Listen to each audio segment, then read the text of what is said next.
Are you ready for the word today? All right, I want to honor the time. I want to honor your time, and I have a lot that's stirring in my spirit. So I want to just get busy today and try to unpack and unleash a few things that I feel the Father has placed on me. I'm looking around the world, particularly in our country, watching the cry for justice. That's what we're seeing, is a cry for justice. Now, I'm not politicizing it, because I think we've politicized everything far too much. We've politicized, I won't even get into the list of things we've politicized. If you can think of it, we've politicized it, all right? It can go one way, it can go the other way, but it can't be in the middle. You've got to be swinging hard to one side or the other. That's wearying. That's exhausting. We were made for more than this, by the way. So when I talk about justice, I'm not talking about political justice. I'm not talking about, I'm not even really talking about social justice, but I see a cry for a justice that I don't think the answer can be, well, we're going to preach the gospel and let the gospel change people's hearts, and then that will bring justice. I think we are made for more than that. Because that can be very easy to just insulate ourselves in our churches and present good news and then go out and do what my brother said today, sort of sit in one spot, happy to be saved, happy to have grace, happy to be righteous, and then not go over out into this world, into the places where justice is badly needed or injustice is being served. And we know we have the answer. His name is Jesus, but that can't just be come to church and hear a sermon on Sunday and then let that transformation change you and then ignore the fact that the world is screaming for justice. And so as I look at the Word, I find something that is pretty obvious in the Old Testament and then shockingly less obvious in the New Testament. And that caused me to wonder why. And that is the theme of justice. Because in the Old Testament, the theme of justice is loud and clear. God speaks all the time of justice. And then you get into the New Testament, and thanks to things like the King James Version, I'm not picking on translations or anything today, but that was basically the English-speaking version for about 400 years. No justice at all.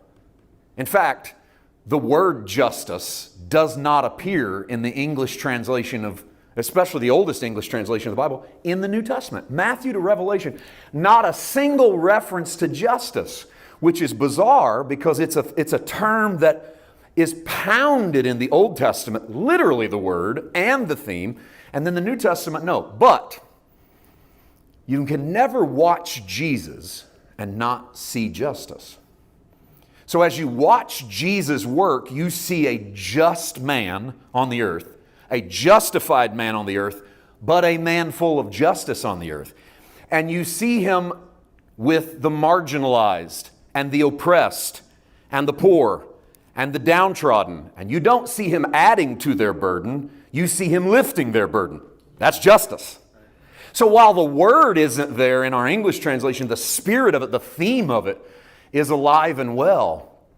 I want to investigate that reality today for a moment. I want to investigate that reality that we don't see justice, but we can't avoid justice in the New Testament, and what that might mean for us as students of the Bible. To start with, let's go Old Testament. I want to show you a text from Psalms chapter 89. Psalm chapter 89 is written by a man named Ethan the Ezrahite. This is a pretty smart guy. You remember in the Old Testament when it tells you that Solomon is wiser than all of the men on the earth? That's one of those little obscure moments from the book of Kings. It then lists for you the wisest people on the earth. The first guy that Solomon is wiser than is Ethan the Ezrahite, the guy that writes Psalms chapter 89. So this guy is, in the ancient world, the smartest man on the planet until Solomon comes along. And so when he writes, he would have written with a lot of authority. People would have paid attention to what Ethan had to say. Listen to a few verses from Psalms chapter 89. Let's start in verse 14.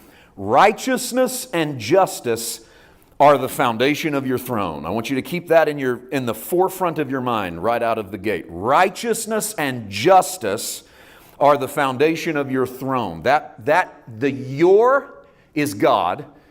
Ethan talking about the fact that God's foundation is righteousness and God's foundation is justice. And then look at the connecting two adjectives from 14. Mercy and truth go before your face. So when you talk about righteousness and you talk about justice, immediately the author throws in mercy and truth. And that connection between righteousness and mercy, or justice and mercy, is going to be closely linked, both Old Testament and New. Blessed are the people who know the joyful sound. They walk, O Lord, in the light of your countenance, and in your name they rejoice all day long, and in your righteousness they are exalted.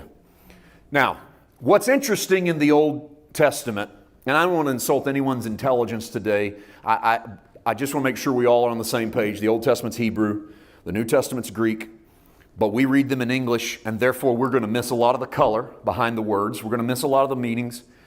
And we're fortunate to live in the era we live in where you don't have to be a Greek scholar or a Hebrew scholar to be able to dig at least the first couple layers off and find out what the author might have been trying to say. And so while it's not about, to me, it's not about pronunciation, it's not about spelling, it's not about emphasis marks and jots and tittles on top of Hebrew literature, it's just getting into the, as close as you can, getting into the heartbeat of what the author was trying to say. And so tzedekah is the Hebrew word that's translated righteousness in the Old Testament. And righteousness, of course, is God's quality. It's who He is. And when we talk about righteousness on the earth, we think in terms of us having His quality inside of us. That's a personalization of righteousness.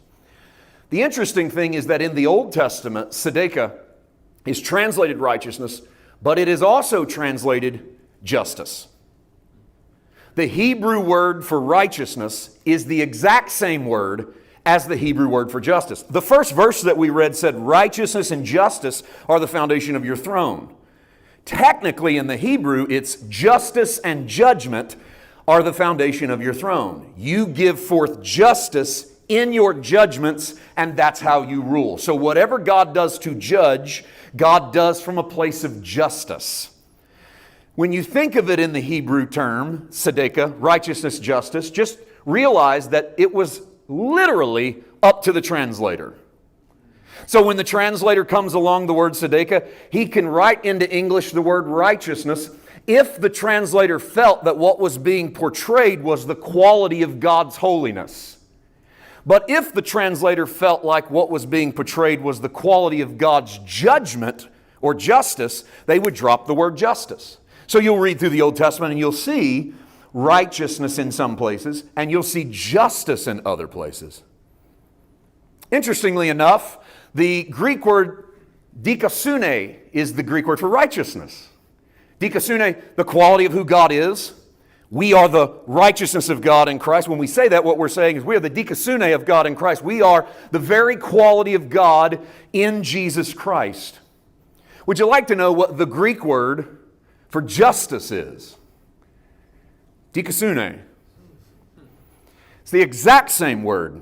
Now, you wouldn't know it by reading the English translation of the Bible. I think the very newest English translation of the Bibles might use it 9 times, 8 times in the English. The oldest English translation of the Bible never used it at all.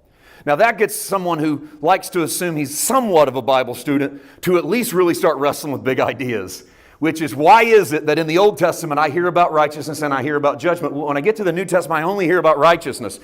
Why is it that I didn't hear anything about justice? Why does the New Testament focus me more on the idea of righteousness over the idea of justice? And I'm wrestling it out